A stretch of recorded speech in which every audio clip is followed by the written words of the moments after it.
दोस्तों, सियासत में दल और दिल यानी कि मन विचार बदलना कोई बड़ी बात नहीं है। और अगर ऐसा किसी भी नेता का बदलता है और दूसरे दल में जाना चाहता है तो इस पर ज्यादा गंभीर या फिर ज्यादा आलोचक और भयंकर आलोचना करने की जरूरत नहीं होती, क्योंकि ये पहले भी होता रहा है और अब भी होता रहेगा। लेकिन हाँ, जब कोई नेता अपने दल बदलने की स्थिति को बहुत जायज ठहराने की कोशिश करता है और वो उसको उल्टा पड़ जाता है तो उसे कहते हैं पूजा पाल। मैं पूरी जिम्मेदारी के साथ कहता हूं कि पूजा पाल के साथ जो उनकी जिंदगी में हुआ वो यकीनन किसी के साथ भी नहीं होना चाहिए, किसी के साथ भी नहीं होना चाहिए। लेकिन जिस दिन पूजा पाल ने सदन में खड़े होकर योगी आदित्यनाथ की तारीफ करते हुए अतीक और अशरफ की हत्या में बहुत वाहवाही की थी, यानी कि उन्होंने कहा था मिट्टी में मिला दिया, तब मैंने एक सवाल खड़ा किया था।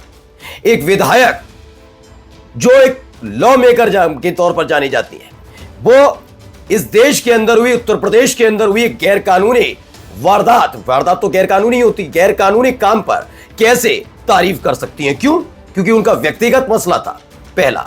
और उसके दूसरे ही दिन जब समाजवादी पार्टी की महिला विधायक विजमा यादव ने उससे भी खूंखार और खतरनाक मुद्दा उठाया था जिसमें योगी सरकार गिर रही थी, तब कहां गायब थी पूजा पाल। यानी पूजा पाल कोई महिला हितैषी बात नहीं करती, वो माफिया के खिलाफ नहीं है, वो सिर्फ स्वार्थ की बात कर रही थी क्योंकि उनके अपने पति से जुड़ा मसला था।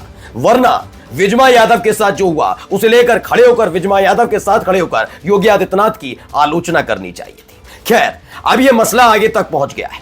जिस मसले को लेकर जो काम सदन के अंदर कर रही थी पूजा पाल, अब वैसा ही आरोप वो समाजवादी पार्टी के नेताओं पर लगा रही है और इसको लेकर अब वो डीजीपी से मुलाकात करने पहुंच जाती है। आज आपको दिखाने जा रहा हूं यह मसला कहां तक पहुंच गया है और पूजा पाल कैसे इसमें घिरती नजर आ रही है। नमस्कार, मैं हूं प्रज्वल गौतम और आप देख रहे हैं खबर चौक।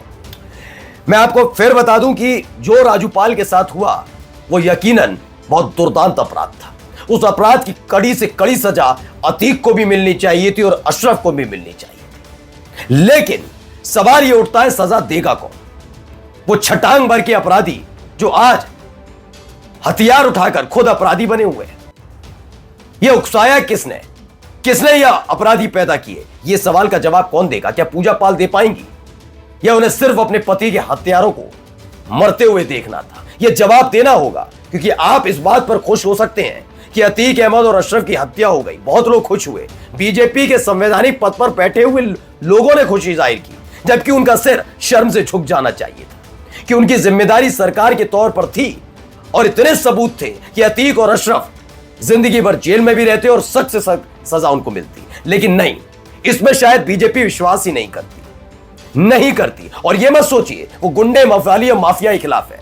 आपके अपने चैनल खबर चौक ने दिखा दिया था, विजमा यादव समाजवादी पार्टी की विधायक, उनके पति जवाहर यादव की 1996 में बीजेपी का लुच्चा नेता हत्या कर देता है। 3 हत्याओं का आरोपी, और यही संतों की सरकार के मुखिया महंत योगी आदित्यनाथ उन पर रहम बरतते हैं। वो माफिया नहीं है, वो गुंडा नहीं है, तो गुंडे और मवालियों से इन्हें नफरत नहीं है, वो बस इनके खेमे के होने चाहिए तो उन पर प्यार लुटेगा। वरना प्रयागराज के मेडिकल कॉलेज में जो हुआ वो दोहरा दिया जाए तो कोई बड़ी फर्क वाली बात नहीं। अब आते हैं पूजा पाल पर। पूजा पाल क्या कह रही हैं, जरा पहले इनका बताता हूं। इन्होंने हिंदुस्तान ने खबर लिखा है कि अखिलेश की नजर में आने को सफाई कर रहे कमेंटबाजी। पूजा पाल एक्शन मांगने डीजीपी के पास पहुंची। बिल्कुल, किसी भी महिला के खिलाफ बोलने से पहले 10 बार सोचना चाहिए और मुझे लगता है कि अभद्रता करने से बढ़िया है पूजा पाल को लेकर तथ्यात्मक बात की जाए, क्योंकि एक तो वो सिर्फ महिला नहीं है, वो विधायक है और विधायक से सवाल पूछने का हक हर किसी को होना चाहिए। कोई विधायक अगर उनको लगता है कि उन पर कोई सवाल कर रहा है तो विधायकी छोड़ दे, फिर उन पर कोई टिप्पणी नहीं करेगा। आप जनप्रतिनिधि और जनप्रतिनिधि होने के नाते आपसे सवाल पूछे। हाँ, अभद्रता नहीं होनी चाहिए, महिला छोड़िए पुरुष के साथ भी नहीं होनी चाहिए, लेकिन सवाल पूछे जाएंगे और आपको जवाब देने होंगे।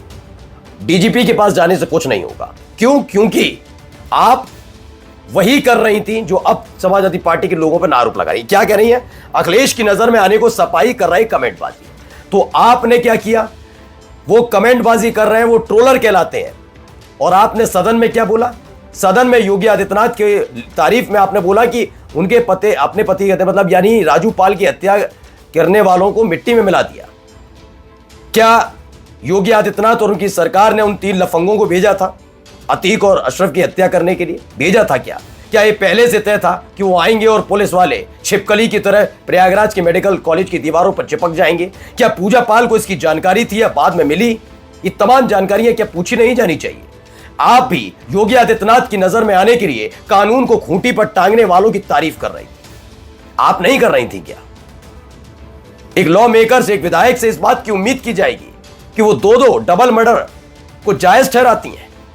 अगर डबल मर्डर को जायज ठहराना है तो फिर राजूपाल हत्याकांड को कौन गलत बताएगा? आप खुद सोचिए, जो उनके साथ हुआ वही अतीक और अशरफ के साथ हुआ, तो ये मिट्टी में मिलाना कैसे हुआ? इसे कानून की हत्या कही जाती है। एक नॉर्मल इंसान हो तो माना जा सकता है कि रंजिश थी उसके मन में, लेकिन एक विधायक अगर ऐसा कहते हैं तो समझ लीजिए वो जंगलराज की हितैषी हैं जो आप कर रही थी, और आप योगी आदित्यनाथ की नजर में आना चाहती थी। तो वही समाजवादी पार्टी के नेता कर रहे हैं। अंतर क्या? जो आपने शुरू किया अब वो समाजवादी पार्टी के नेता कर रहे हैं, तो अंतर कैसे हो जाएगा आप में और उनमें? ठीक है, राजूपाल हत्याकांड में और अतीक और अशरफ हत्याकांड में अंतर किस बात का? अंतर किस बात का? मैं कह रहा हूं ना, आप महिला है, मैं पहली फुर्सत से कह रहा हूं कि विजमा यादव के लिए आवाज पूजा पाल की अब तक क्यों नहीं निकली? क्यों नहीं निकली अब तक पूजा पाल की आवाज? ये जुबान से आवाज क्यों नहीं निकलती कि योगी आदित्यनाथ, तुमने ये जवाहर हत्याकांड के आरोपी, दोषी, आरोपी कह रहा हूं, दोषी जिसे उम्र कैद की सजा, उस पर प्यार क्यों बरपाया, क्यों मोहब्बत लुटाई? तुम भी माफियाओं के साथ खड़े हो, कह के देखें, क्योंकि आपको राजनीतिक बढ़त चाहिए।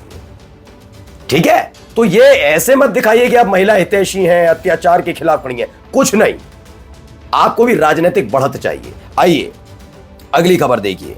अखिलेश यादव के सामने नंबर बढ़ाने के लिए महिला नेता जो कह रहे हैं पूजा पाल ने सपा पर बोला हमला, मैंने कहा व्यक्तिगत हमले नहीं होने चाहिए।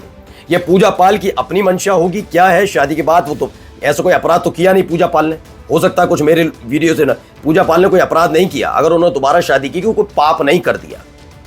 इसलिए जबरदस्ती किसी महिला पर टिप्पणी करने से पहले 100 बार सोचना चाहिए। वो हो सकता है आज आपकी विचारधारा से मेल नहीं खाती, हाँ हो सकता है वो बीजेपी के खेमे में जाना चाहती हैं, लेकिन एक महिला पर टिप्पणी करने से पहले यह सोचिएगा कि आपकी अपनी पार्टी में भी कई महिलाएं और परिवार में भी कई महिलाएं, इसलिए कई महिलाओं पर इस चीज को लेकर नहीं। मैं बार बार कह रहा हूं तथ्यात्मक सवाल पूछिए, पूजा पाल से एक नहीं 100 बार पूछेंगे, और अगर पूजा पाल को इस बात की दिक्कत है कि हम इन सवालों को जवाब नहीं देंगे तो विधायकी छोड़िए और घर बैठिए, घर बैठिए, या पार्टी की एक नेता विता बनकर रहिए, लेकिन जब तक विधायक है 100 बार सवाल पूछे जाएंगे। सवाल नंबर 1, अतीक और अशरफ की हत्या को जायज कैसे ठहराया एक विधायक ने? आप जंगलराज की हितैषी हैं क्या? विजमा यादव के हत्यारे को जो रहम बरपाया योगी आदित्यनाथ ने, क्या आपकी नजर में वो ठीक है? क्योंकि राजूपाल हत्याकांड जैसा हुआ उससे भी भीषण, उसी तरीके का मान लो भीषण, वैसे ही हत्याकांड जवाहर हत्याकांड था, जवाहर यादव हत्याकांड, क्या उस पर आपको नहीं नैतिकता जागी, महिला प्रेम नहीं जागा? क्या आपको इंसाफ की गुहार नहीं लगाने पहुंचे? दरअसल इनकी नीति रीति क्या है ना, ये सारे राजनेता एक से होते हैं और फिर ये आवरण पहन लेते हैं कि हम तो महिला हैं, हम तो पीड़ित हैं, हम ये कुछ नहीं, ये सारा ही खेल वही है। सबको अपनी अपनी राजनीति चमकानी है। आज समाजवादी पार्टी के नेता तंज कस रहे हैं आप पर, जो अभद्र वाले मैं उनके साथ नहीं हूं, लेकिन जो तथ्यात्मक सवाल पूछ रहे हैं मैं उनके साथ हूं, वो सवाल पूछेंगे।